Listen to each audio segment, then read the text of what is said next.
Bonjour à toutes et à tous, bonjour Arash. Bonjour Samira. Bonjour. Aujourd'hui, je suis ravie d'accueillir Arash Zahranpour, chercheur en orthodontie et occlusodontie, conférencier et président de l'Académie européenne d'orthodontie et d'occlusodontie numérique. Aujourd'hui, ce n'est pas seulement le scientifique que je reçois, c'est aussi le penseur, l'homme passionné par les sagesses du monde et les textes anciens et les lois qui gouvernent l'évolution humaine. J'ai eu la chance de rencontrer Arash Zahranpour et de suivre une formation avec lui à l'IFPH. Donc, Arash, bonjour, je suis vraiment ravie de t'avoir avec moi aujourd'hui dans l'émission.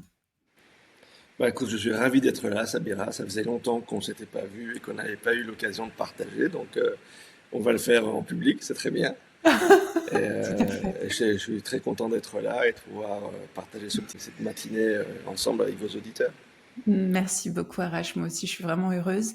J'ai appris tellement de choses avec toi qui ont été précieuses pour ma vie que je voulais l'ouvrir aux autres. Je voulais que tu nous expliques le phénomène de récapitulation. Donc, pour les auditeurs qui ne connaissent pas ce terme, est-ce que déjà tu pourrais expliquer ce que c'est que la récapitulation? Mais avant, peux-tu partager avec nous en quoi la grossesse est finalement une récapitulation de l'évolution depuis l'origine du vivant? Parce que je trouve que là, on voit vraiment comme la vie est extraordinaire. Écoute, moi j'ai toujours été passionné par l'embryologie en fait. Je me rappelle quand j'étais étudiant, c'est un des sujets qui m'avait le plus touché en médecine en général. Je suis même allé faire un certificat d'études supérieures en embryologie crânienne et faciale qui était plus lié à mon métier, mais simplement pour voir la magie de ce qui se passe, j'ai toujours été touché par le fait qu'une seule cellule ou un atome peut donner un être vivant. Quand tu regardes un œuf, tu te dis, mais attends, cet œuf, c'est juste des liquides là-dedans, et tout d'un coup, ça devient un poussin. Donc, il y a une Ouais. magie qui nous dépasse d'ailleurs de très loin encore, même si on fait beaucoup de progrès. On ne comprend pas du tout comment ça se passe. Mais ce qui est intéressant, c'est que tu as finalement ce qu'on appelle un gamète, c'est-à-dire une cellule de la maman et une cellule du papa qui vont se mélanger. Et en fait, comment est-ce que ces deux petites cellules, ce sont des demi-cellules en fait, qui vont Mm. fusionner pour donner une première cellule. Et dans toute cette cellule, tu as toute l'information de l'univers. Et c'est ça C'est qui est ça. incroyable. C'est-à-dire cette cellule, elle sait déjà ce que sera l'être qu'elle va créer. Et quand elle se décuple et qu'elle a des cellules filles, comme on dit, qu'elle se reproduit, chaque nouvelle cellule qui arrive, elle est non différenciée au début. C'est-à-dire c'est une cellule qui est capable de tout. Mais elle sait qu'elle va devenir une cellule de tel tissu, une cellule de tel organe, une cellule du cerveau, du poumon, du foie, de la peau. C'est-à-dire que quelque part, il y a une information qui est déjà là. Mm. C'est ça qui est la chose la plus compliquée pour comprendre, à nous à comprendre, c'est que l'information est déjà là. On Mm. a l'impression de vivre dans un carcan d'espace-temps fermé, mais en fait, on ne se rend pas compte que peut-être au niveau un peu plus large, au niveau de notre âme, des informations qu'il y a dans nos cellules, dans notre ADN, dans l'atome. Parce que maintenant, on parle bientôt d'ordinateur quantique où on mettra des informations pas possibles dans un seul atome. Ben, c'est ça, c'est-à-dire que ces atomes, cette énergie qu'il y a dans le cœur de la cellule, a déjà l'information pour savoir quel sera l'être qui va être créé plus tard et quel est le rôle de chaque cellule. Mm. Et puis il y a aussi une hiérarchie qui va y aller d'abord. Est-ce que c'est le cœur qu'on crée d'abord, ou c'est les poumons, ou c'est le cerveau, etc., tout digestif. Donc il y a une sorte d'usinage et de mise en place dont l'information est déjà quelque part, et c'est juste des informations qui vont se révéler en fait. Oui, tout Et c'est ça qui est incroyable à dans fait. la Mm. création, dans les 9 mois, comme tu disais, de dire ok, ce sont juste des cellules qui se reproduisent, mais comment ces cellules vont savoir quel est le rôle qu'elles vont jouer, quelle est l'identité qu'elles vont avoir. Parce que beaucoup d'êtres humains ont des crises identitaires aujourd'hui, et alors que leur âme, leur graine de départ, c'est déjà qui ils sont. Tu ne peux pas prendre la graine d'un pommier et demander qu'elle te donne des poires. Tu vois. Et aujourd'hui, un des gros problèmes sociétals qu'on a, c'est que des pommiers veulent faire des belles poires. Et des poires veulent faire des fraises, et ainsi de suite. Et ça ne marche pas. Parce que tu vois sur un réseau qu'un tel fait des belles poires, au lieu de dire je vais être le meilleur pommier de la planète parce que je suis fait pour ça, ma graine c'est une graine de pommier, je vais faire les plus belles pommes du monde. Non, non, tu vas aller essayer de faire des poires. Et tu n'auras jamais une cellule embryologique qui va dire tiens, j'ai décidé finalement je ne vais pas être une cellule cellulaire, moi j'ai envie de. Je vais faire grève ou sinon je vais aller faire cellule du poumon. Ça ne marche pas.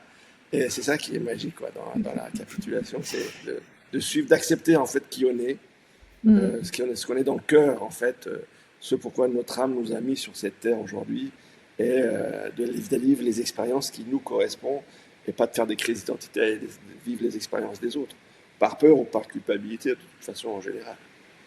C'est un vrai sujet et je pense que c'est un sujet aujourd'hui particulièrement important. J'accompagne des dirigeants. Quand les gens arrivent, ils ont un objectif. Tu, leur intention, c'est de se dire, bah, je vais me débarrasser des plafonds de verre et puis je vais atteindre mes objectifs. Puis au bout d'un certain nombre d'années, je me suis rendu compte que de plus en plus de gens qui venaient au cabinet avec cette intention avaient un problème plus profond que les mécanismes d'autosabotage. Ils n'étaient pas du tout reliés à leur raison d'être. Ils sont pas du tout reliés en fait à leur véritable nature, à leur essence. Ils courent derrière des objectifs pour lesquels on les a préparés, conditionnés, formatés, ou qui leur a donné envie, mais qui n'ont absolument rien à voir en fait avec qui ils sont vraiment.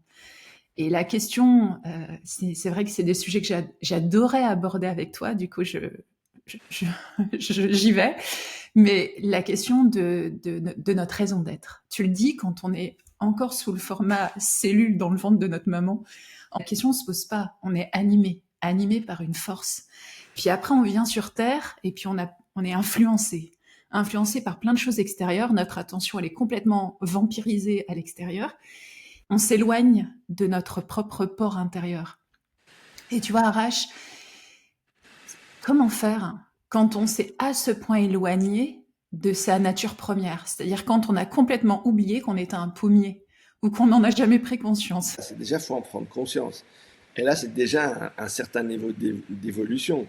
Parce que moi, s'il y a une chose que je conseille aux gens d'aller étudier, c'est le bouquin d'Attar, le livre d'Attar qui s'appelle, enfin ça a été traduit par la Conférence des oiseaux, Le mais cantique des oiseaux aussi, ouais. où il t'explique, c'est un poète persan qui dans le XIIIe siècle, hein, qui t'explique qu'en fait dans la nature, donc c'est des allégories évidemment, mais il te dit il y a des oiseaux, il y a des bovins. Et les bovins sont des gens où tu vas les mettre dans un enclos, et à partir du moment où tu leur donnes de l'herbe et ils se préoccupent de rien, et ils sont contents d'avoir brouté l'herbe toute la journée, et ils ne veulent même pas savoir ce qui se passe. Et tu peux pas expliquer à un bœuf qui peut aller voler, par exemple, tu vois, Mm. parce qu'il a été complètement formaté pour être bœuf. Et un bœuf, en fin de compte, finalement, ça sert à finir dans une assiette ou à tirer une charrue. C'est tout un système qui est mis en place. Quand tu parles d'un oiseau, lui, il a la capacité de voler. Et là, il t'explique qu'il y a encore autre chose, parce que parmi ceux qui ont compris qu'ils étaient oiseaux et qui pouvaient voler, en fait, quand tu es dans une cage, par exemple, si tu ouvres la porte de la cage, tous les oiseaux ne partiront pas sans voler. En fait, pour aller faire ce fameux voyage des 7 pays ou des 7 vallées dont il parle, qui sont en fait l'évolution d'un être humain dans sa vie, hein, ontogénique. Mais tu dis que là, il y a énormément de gens qui vont, par peur ou par culpabilité, par peur de l'inconnu ou par culpabilité d'abandonner quelque chose, vont avoir du mal à aller s'envoler et aller vivre leur vie et leur vraie nature, comme tu disais, et aller s'occuper de leur projet, de leur raison d'être. La plupart vont rester, en fait. Et ceux qui souffrent le plus dans ces 3 catégories de personnes sont les oiseaux qui voient la porte ouverte, mais qui n'y vont pas. Tant que tu n'as pas pris conscience que tu peux voler de tes propres ailes ou tu peux t'envoler, c'est pas grave. Et ça, c'est pas nouveau. Tous les gouvernements et tous les pouvoirs de humains, depuis la nuit des temps, ont essayé de garder les gens dans la peur ou dans le loisir. C'est-à-dire qu'en fait, quand ton cerveau est tout le temps en train de s'amuser, avoir des loisirs ou avoir peur de quelque chose, tu n'as plus le temps de réaliser qui tu es, de suivre ton cœur ou ta raison d'être. Tu es soit en train de te battre pour éviter la souffrance, soit tu es dispersé par tout type de choses qu'on va te mettre devant pour t'occuper en fait des jeux, du sport, aujourd'hui les réseaux sociaux, etc. Donc si tu vois la société d'aujourd'hui, on est bombardé soit de loisirs et de films et de séries, etc., bien plus qu'avant, soit par des peurs de terrorisme, de guerre, etc. Et ça, c'est pas nouveau. Mais du coup, qui est-ce qui pendant ce temps-là va avoir le courage de passer outre tout ça et d'aller écouter vraiment sa nature profonde et vivre son chemin de vie. Donc la plupart des gens vont finalement préférer avoir un petit revenu, rester dans leur système et qu'on les embête pas. ceux qui vont prendre conscience maintenant, qui ne sont pas faits pour ce qu'ils vivent à l'heure actuelle et qui sont faits pour autre chose, soit ils prennent le courage de le faire, et là évidemment il y aura toutes les peines et les souffrances et les plaisirs qui iront avec, mais au moins ils font un choix d'aller vivre leur vie pleinement, soit ils savent mais n'y vont pas. Et c'est là où les burn-out, les douleurs, les crises d'identité, tout ce qui va avec, se créent parce que on est bloqué en fait dans un système où on sait qu'on veut en sortir, mais notre cerveau gauche ou la raison, si tu veux, nous empêche de le faire par peur ou par culpabilité. C'est exactement ça. Alors arrache pour la catégorie des personnes, de ces oiseaux qui restent dans la cage, qui savent qu'ils peuvent voler, mais qui sont terrifiés à l'idée de sortir du connu. C'est ça. Qu'est-ce que tu conseillerais, toi, par expérience, pour ces personnes-là? Je Comment? pense qu'il faut du travail, c'est-à-dire que la plupart des gens, on ne voit pas en fait l'ordre derrière le chaos. Ouais. Avant qu'on arrive à voir qu'il y a toujours un ordre derrière un chaos, il y a un travail à faire, et un travail qui passe par de l'acceptation déjà. Évidemment, comme tu disais, avoir un projet de vie, avoir un telos, c'est-à-dire qui peut être à court, moyen ou long terme, ça c'est pas très grave. Mais il faut se mettre des buts à atteindre. Ça c'est très important parce que on dit classiquement qu'un bateau qui n'a pas de port à atteindre, en fait, il va tourner en rond. Il n'y a pas de vent favorable. Il faut qu'il y ait un port. Il faut Ouais. une destination. Donc Ouais. déjà, il faut un travail. Et la plupart des gens cherchent tout de suite des destinations, des projets pharaoniques ou de leur âme, etc. Non, non, il faut des choses simples au début, à 6 mois, puis à 1 an, puis à 5 ans et à 10 ans. Déjà, et le cerveau humain, le cerveau gauche a besoin de structure. Et tu verras beaucoup justement de formations, de soi-disant séminaires, machin, truc muche, qui en fait, qui d'une certaine façon proposent aux gens de développer que leur cerveau droit, d'écouter leur cœur, etc., mais sans aucune structure. Et on est binaire, c'est-à-dire qu'on a bien sûr besoin de rêver, d'écouter nos rêves, notre cœur et notre raison d'être, mais sans structure, en fait, tu peux pas. Ouais. Donc il y a un travail à faire derrière structurel, d'organiser sa vie par paquet, par petites parties, par étapes. De toute façon, on n'évolue que par étapes. Ce sont des sauts qu'on fait régulièrement. Donc, mettre des petites étapes au départ et se cantonner à ça, être concentré à 100%, esprit, argent, énergie, et tout, mettre tout en fait sur nos étapes. Et apprendre à se détacher de tout ce qui n'est pas dans le sens de ce qu'on veut faire.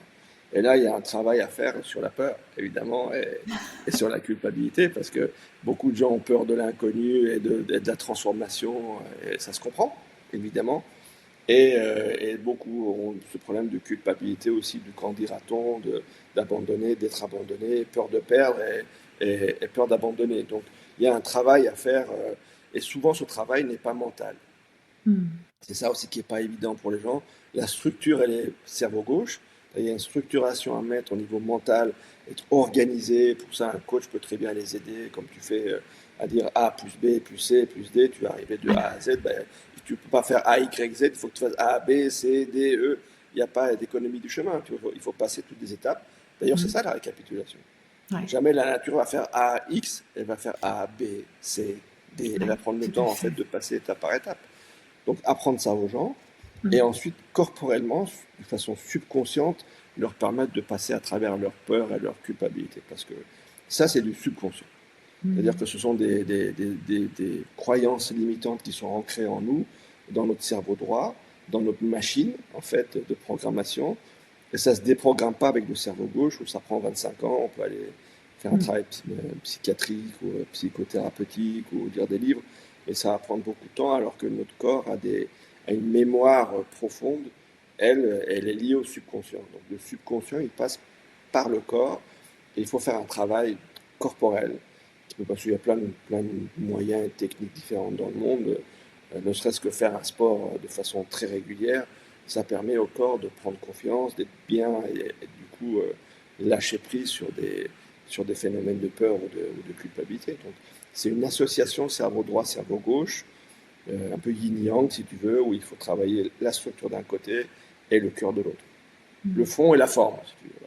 Je trouve que c'est vraiment précieux parce qu'en effet, on le voit dans l'évolution, que dès qu'on veut changer de niveau, dès qu'on veut passer à autre chose, on est confronté d'une part à l'inconnu, hein, donc on ne peut regarder, on ne peut envisager ce prochain palier qu'avec ce qu'on connaît déjà, donc c'est de fait assez limité et ça va de fait induire un regard qui peut justement déployer des peurs, etc. Le tip, c'est de pouvoir aussi comprendre les règles du jeu. Moi, j'aime bien parler de règles du jeu JE parce que je trouve qu'on nous a pas appris ça. Moi, je l'ai appris en partie avec toi.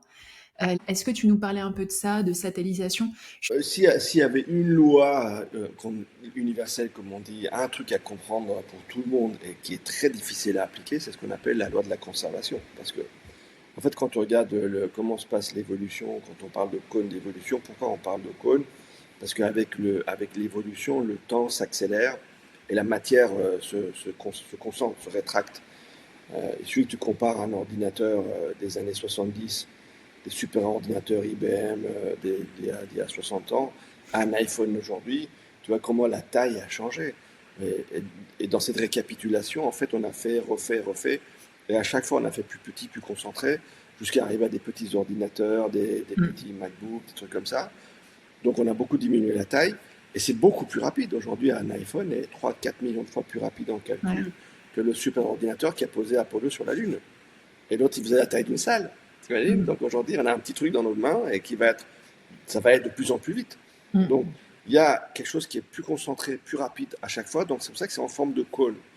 Et du coup, ça dégage plus de temps et d'énergie pour faire autre chose. Donc, c'est ce que Spinoza appelait le conatus. C'est-à-dire que ça, à force de le faire, on dégage de l'énergie. Teilhard de Chardin explique ça très bien aussi. Donc l'évolution, en fait, ça se fait par paliers, et chaque palier est bipolaire, c'est-à-dire on est des êtres binaires, on vit dans une matière qui est faite de plus et de moins. Donc on ne peut pas éviter à chaque palier d'avoir du moins et du plus. C'est-à-dire on aura dans notre vie des souffrances et du plaisir. Et essayer d'éviter tout le temps la souffrance et rechercher du plaisir immédiat, c'est la pire erreur que peut faire un être humain parce qu'il n'y arrivera jamais. Mm. Et quand tu prends de l'âge, tu te rends compte dans ta vie, tu as eu des hauts et des bas, tu as eu des plaisirs, des souffrances, et c'est ça la vie. La vie, c'est de vivre toutes les expériences. C'est pas d'essayer d'en éviter certaines et d'avoir que les autres.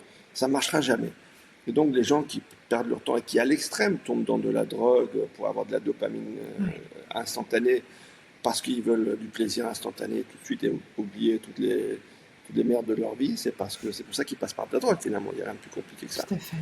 Mais si tu acceptes que dans ta vie, dans chaque palier où tu arrives, tu auras du plaisir et de la souffrance, mais que les deux font partie de la vie, et que tu arrives à aimer les deux de façon quasi simultanée, de façon inconditionnelle, et de finalement choisir quelles vont être tes peines, où tu vas mettre de l'effort, où tu vas en baver, et quels seront tes plaisirs, quels seront tes gains, finalement la vie se met à tourner et à être entière en fait. Et c'est ça la loi de la conservation, de comprendre qu'on ne peut pas gagner sans perdre, Mm. ou qu'on ne peut pas perdre sans gagner. Mm. Et c'est très difficile à adapter, à appliquer dans la vie de tous les jours. Mais le jour où tu arrives à appliquer ça, mais toutes tes peurs et tes culpabilités diminuent. Parce que tu te rends compte que si tu as peur de perdre quelque chose, tu n'as pas vu qu'en perdant telle chose, tu allais gagner ailleurs. Mm. Tu peux perdre au niveau professionnel, au niveau financier, avoir plus de temps avec ta famille ou plus de temps pour ta santé. Et ainsi de suite. C'est-à-dire que c'est un équilibre de toutes les catégories de vie d'arriver à mettre en place et de se rendre compte il vaut mieux faire le choix de dire je veux perdre là pour gagner là, plutôt que de dire je veux gagner, gagner, et puis du coup l'univers va te faire perdre de toute façon, soit de la santé avec des symptômes, soit au niveau amitié, familial, social, et ainsi de suite. Pour qu'il y ait un équilibre. Et quand tu comprends l'équilibre dans ta vie, que tout Ouais. est parfait, et que Mm. tu arrives à une attitude de gratitude, parce que le grand secret c'est ça, c'est d'avoir la gratitude tous les jours pour ce qu'on vit. D'ailleurs, la plupart d'entre nous, heureusement, ne vivent pas des grandes tragédies dans leur vie. On n'habite pas tous en Ukraine ou à Gaza. La plupart d'entre nous, on a des petits bobos de tous les jours, des petites merdes de tous les jours qui font que ça nous frustre et on est débordé par l'espace-temps.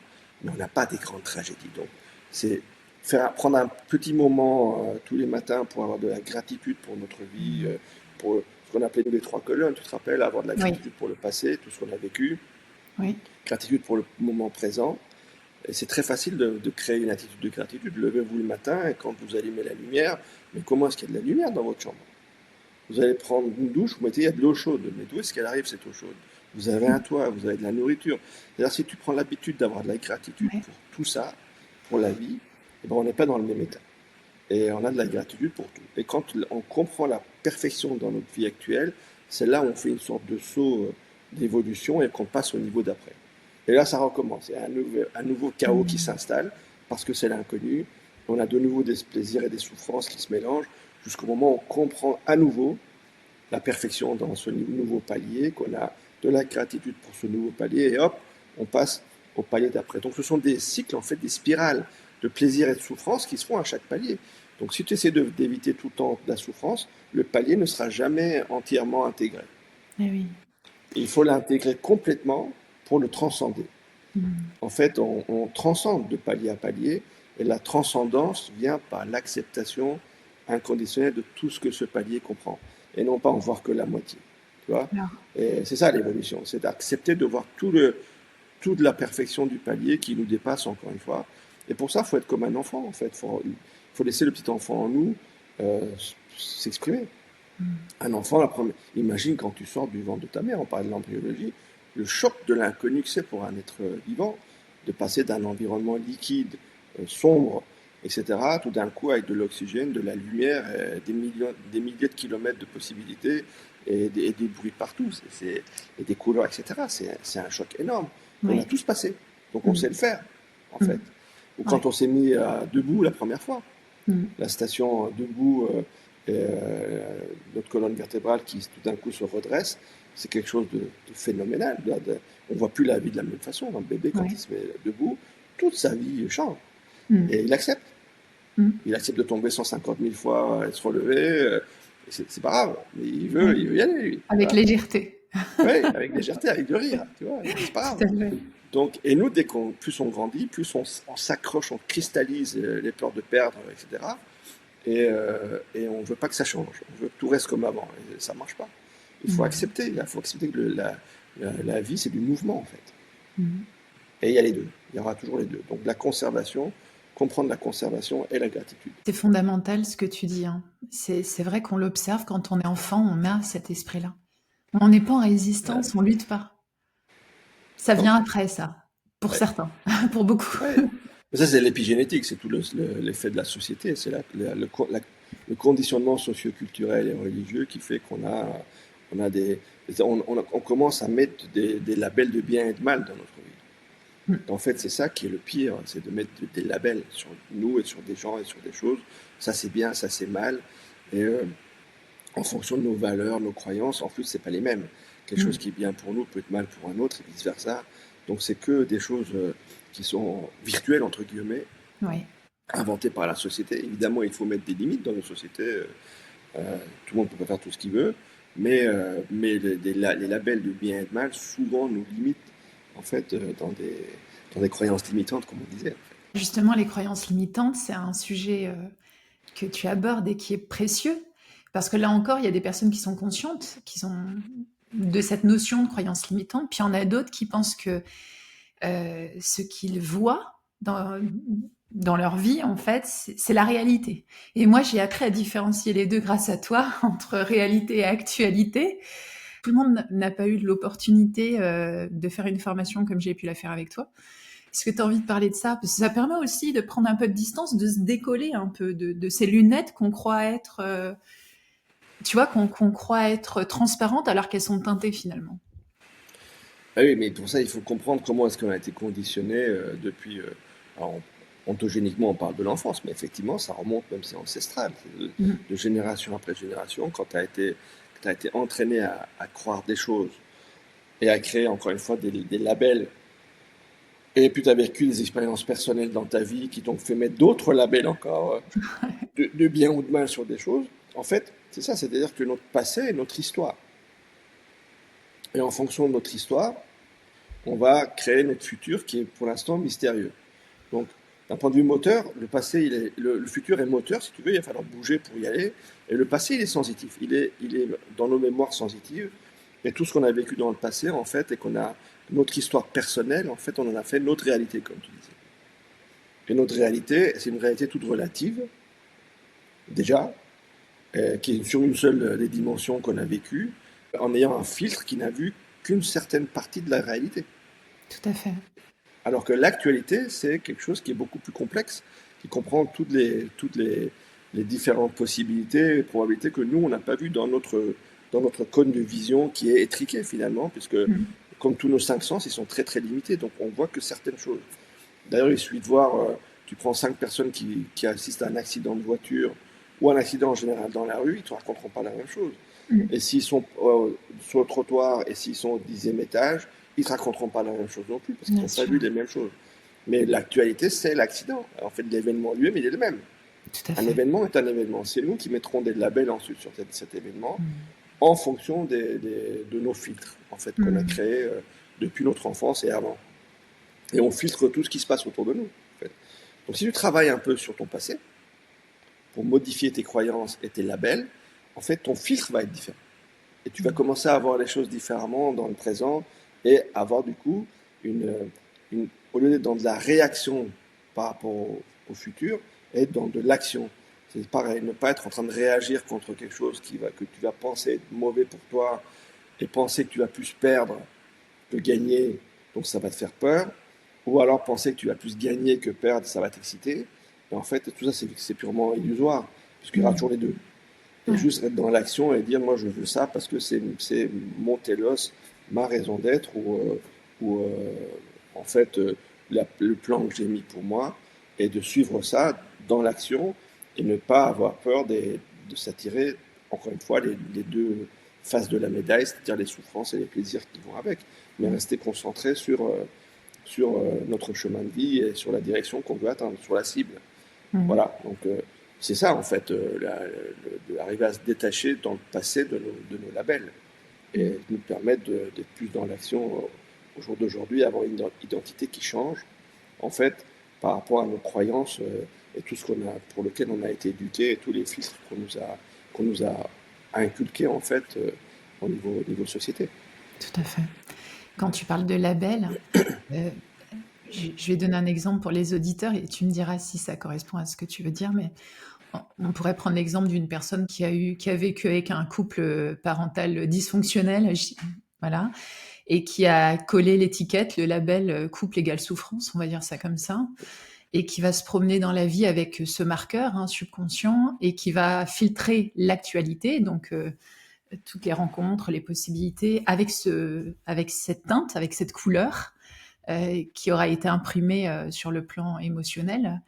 Et, euh, et finalement, ça va créer un espèce de filtre, ça va biaiser en fait, ça va biaiser l'opportunité, ça va biaiser la, la, la possible rencontre, parce que finalement, on n'est plus en relation d'une certaine façon avec une réalité objective, on est en relation avec une projection qui a été enregistrée. Est-ce que c'est bien ça que tu veux dire quand Oui, tu mais parles de d'ailleurs c'est marrant que label? tu parles de couleur parce que euh, c'est vrai que cet arc-en-ciel de couleurs, de lumière visible est très limité encore une fois.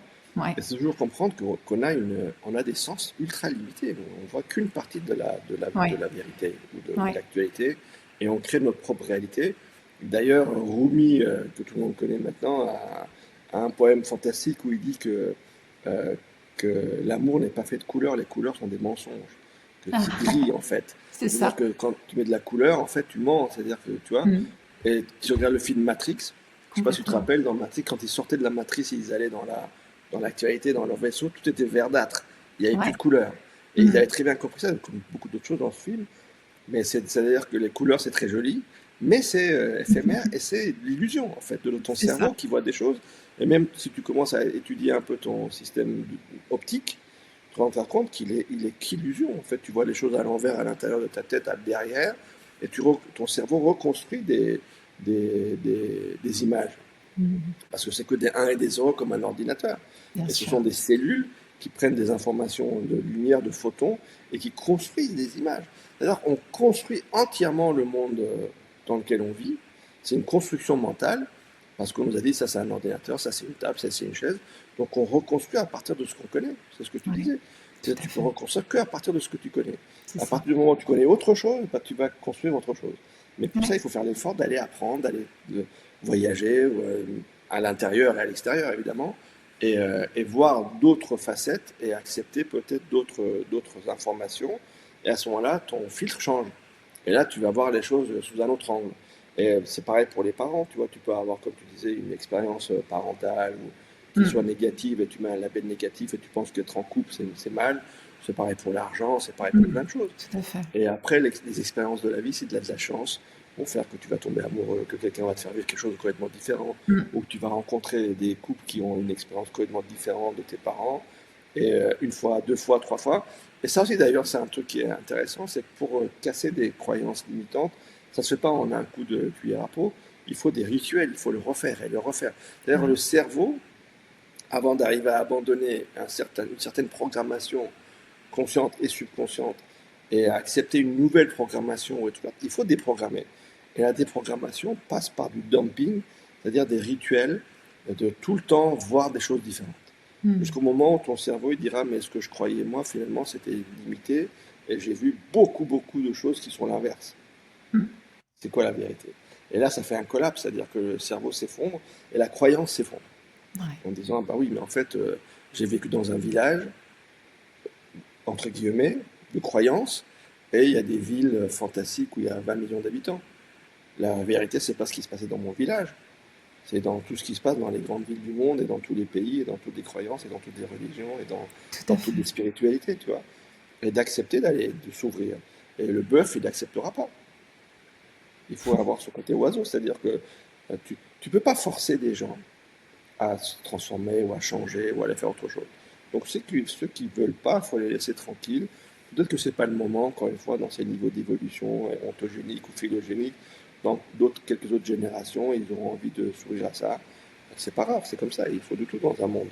Mais Mm. ceux qui ont envie de passer le cap et de faire cet effort, bah, c'est un effort, voilà, c'est un effort de travail, encore une fois, pour y arriver. Mm. Et si pour conclure, Arash, tu devais t'adresser à l'oiseau qui a peur, la cage est ouverte, il vient de réaliser qu'il était oiseau, mais voilà, ses copains sont partis et puis lui, il est resté dans la cage en se posant des questions.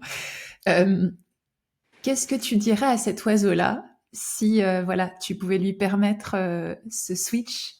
Mais Euh, ce que tu dis, c'est exactement le livre d'Attar, parce que le livre commence avec la huppe, qui est en gros le guide des oiseaux, et qui est, évidemment, si vous avez jamais connu ce livre, je vous spoil un peu, parce que évidemment, c'est un voyage Alors intérieur. attends, juste une Ah, seconde, je vais le montrer parce qu'il est là, regarde, ah, sur le vélo. Je l'ai, le Cantique des oiseaux. voilà, très bien, Voilà, magnifique. donc c'est Donc l'occasion de vous le avez voir. plusieurs avec plusieurs Oui, avec traductions. plusieurs Voilà, illustrations. c'est toujours compliqué de traduire des poèmes du persan du XIIIe siècle, mais l'esprit est là. Et comment commence ce livre? En fait, la huppe qui propose aux oiseaux de partir pour ce voyage, toute la première moitié du livre, ce sont les oiseaux qui trouvent des excuses pour pas y aller. Tu vois, donc par exemple, l'aigle va dire mais moi je vole beaucoup trop vite pour vous, trop, je peux pas partir avec vous. La chouette va dire moi je vois pas clair, je peux pas partir. Ensuite, et donc la huppe va démonter un par un les arguments de tous ces oiseaux qui viennent pour trouver des excuses pour pas y aller. Hmm, Et à la fin, il y en a 40 qui y vont. C'est 30, pardon, 30 qui y vont. 30. 30. C'est-à-dire qu'en gros, il te dit il y a 30% qui iront. Ouais, En gros, ça veut ouais. dire ça. Et les 30 qui partent, et ils vont vivre cette vallée d'évolution. Et dans chaque vallée, ils vont souffrir l'enfer pour passer à travers, mais évoluer et en échange avoir bien sûr tous les avantages et l'évolution Hmm, et avoir leur sens qui vont se décupler et grandir avec leur voyage, jusqu'à ce qu'ils arrivent au bout du voyage. Donc c'est hmm, exactement ça, c'est-à-dire chaque excuse se démonte et chaque excuse sera très souvent basée sur de l'ego, ou trop ou pas assez d'ego, peur de perdre ou culpabilité d'abandonner. Finalement, hmm. ça tourne très souvent en rond Autour et de ça ça. remonte très souvent à des labels d'enfance, encore une fois. Hmm, Donc, d'être dans une communauté, avoir peur du jugement, eh ben, lève-toi et va-t'en. Peur de perdre quelque chose, quand tu perds, tu gagneras autre chose. En fait, ça, ouais, chaque étape se travaille. En fait, à chaque ouais, fois, c'est à ça. chaque niveau, la complexité augmente avec l'évolution, hein. Et donc, Hmm, ce sera de plus en plus complexe de toute façon. Et hmm, les complexités qu'on avait à gérer en tant qu'enfant ou en tant que jeune adulte ne seront pas les mêmes complexités qu'en tant que grand adulte, puis en tant que senior. Donc, ça, c'est normal d'avoir une hmm. complexité qui augmente avec la vie. Et donc, la résolution de chaque niveau va être de plus en plus complexe. Mais comme on récapitule, Eh oui. en fait, on va avoir plus de facilité à chaque fois, on va être plus rapide pour résoudre des sujets de plus en plus compliqués. Et chaque nouvelle génération va résoudre des sujets encore plus complexes, Eh oui, parce bien qu'ils auront sûr. des bagages et des informations déjà dans la récapitulation. Mhm. Voilà. Et pour en finir, ce qu'on n'a pas transcendé, compris dans chaque palier, il faudra y revenir pour le finir. Et c'est ça qu'on appelle le pédomorphisme.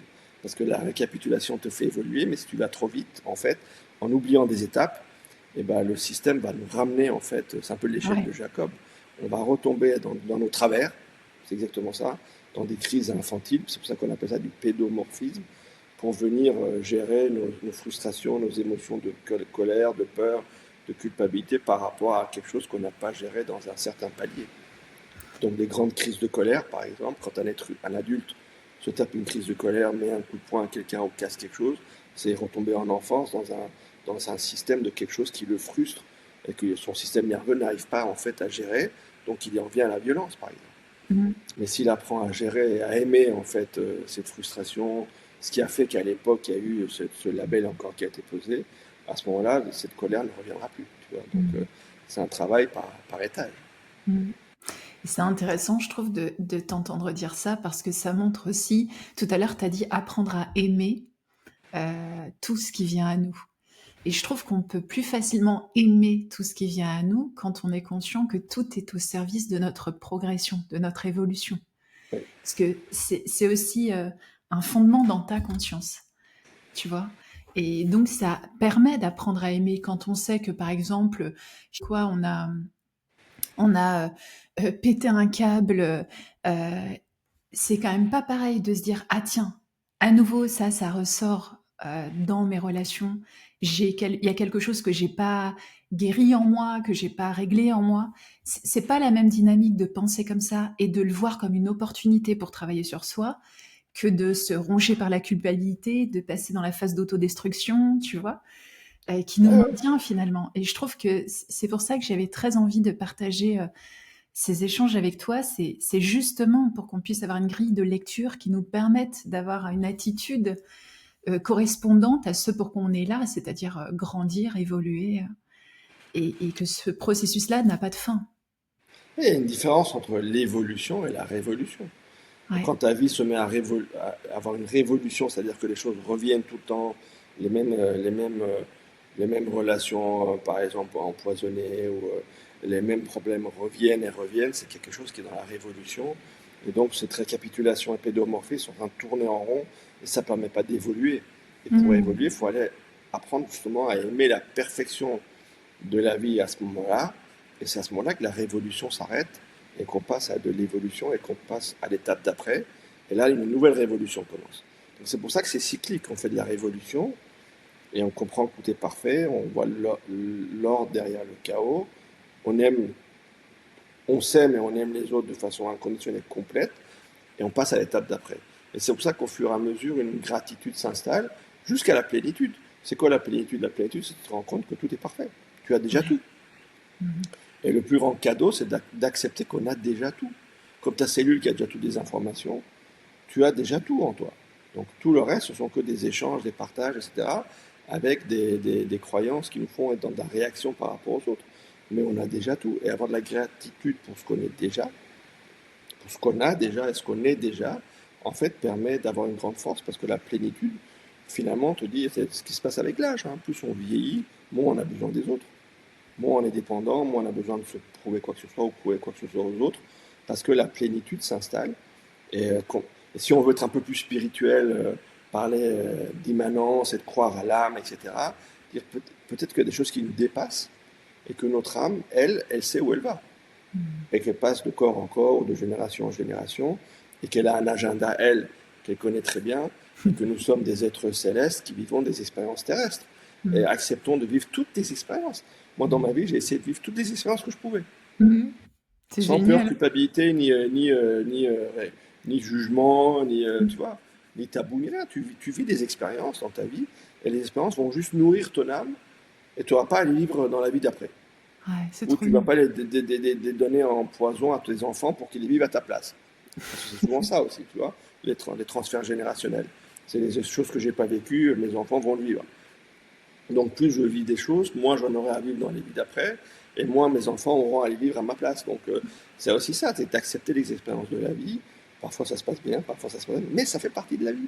Et comme tu dis, il y a quelque chose qui nous dépasse, comme la cellule qui sait qu'elle sera cellule du foie, mais avant qu'elle y arrive, il y a un peu de travail.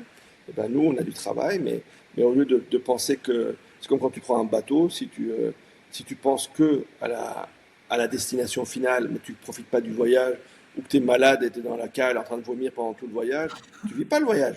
Tu vois? C'est sûr. C'est ça, tu dis tout le voyage, c'était l'enfer. Et vivement la mort, vivement la retraite, ou vivement Oui, que j'arrive au bout. Hein. on Non, entend non, mais ça. le voyage, tous les jours, va sur le pont, regarde le soleil, t'as envie de vomir, vomis, c'est pas grave, saute dans l'eau. Enfin, vis le truc à fond, plutôt que d'aller te mettre dans la cale, dire ce voyage c'est l'enfer, le capitaine est un con, il y a trop de vagues, il fait pas beau, le bateau pue. Enfin, à un moment, tu te pourris toi-même en fait d'expérience, Ouais, et tu mets ça sur le dos de tout le monde, mais en fait, on crée nos propres complications à chaque palier. C'est ouais, jamais les autres. ouais. Jamais ce seront les autres à cause des uns ou des autres. C'est à nous, et t'es pas content, tu te lèves, tu t'en vas, tu vas ailleurs, tu changes d'expérience, tu changes d'environnement, tu changes de collaborateur, tu changes ce que tu veux. Hmm. Nous sommes des êtres libres. Mais pour ça, il faut un petit travail sur la peur et la culpabilité, c'est toujours pareil. Un petit travail. Je suis d'accord avec toi. Merci beaucoup, Arash. Vraiment, ça fait du bien. Je te remercie. C'est toujours un plaisir de partager avec toi. Écoute, peut-être, si ton emploi du temps le permet, on aura peut-être l'occasion un jour de repartager un échange parce que je trouve que Avec c'est plaisir. vraiment des informations tellement précieuses et puis on est souvent inspiré par ce que les autres ont réalisé intérieurement et du coup, quand c'est incarné, réalisé, ça passe dans le cœur des autres et dans leur esprit. Merci beaucoup pour ce moment, Arash. Est-ce que tu as envie de dire un dernier mot pour conclure, aux auditeurs qui traverseraient, eux-mêmes leur saison? Ouais, écoute, j'espère que le petit échange qu'on a eu Oui. était enrichissant pour eux. Et Mmh. moi, je Ouais, dis c'est qu'ils sûr. fassent confiance à leurs graines. C'est ça. À leurs petites graines. Et une graine, il faut la mettre au fond d'un trou, dans le noir, et l'arroser. Il faut du soleil et de la pluie pour que ça donne un bel arbre, un beau Mmh. pommier. Que du soleil, ça marche pas, et que de la pluie, ça marche pas non plus. C'est Donc, super. accepter le soleil et la pluie pour que leurs graines en fait mûrissent, et accepter ce qu'ils sont pour donner le meilleur d'eux-mêmes dans cette vie, faire donner les plus belles pommes qu'ils peuvent, et sans peur ni culpabilité. Voilà. Et c'est ça Mmh. qui créera la gratitude, l'attitude de gratitude quotidienne qu'il faut dans la vie, en fait. Ouais, c'est une Voilà. super conclusion. Merci beaucoup, Arash, pour ce moment. Je te dis à très bientôt. Merci aux auditeurs qui nous ont écoutés. On vous souhaite une belle germination. Je ne sais pas si ça se dit, mais on leur souhaite. Et on vous dit à bientôt. Bon vol pour tous les oiseaux qui osent sortir de leur cage. Et puis à très bientôt sur une autre émission de Zénith. Au revoir, À Arash. bientôt. Merci. Au revoir. À bientôt, Arash. Salut.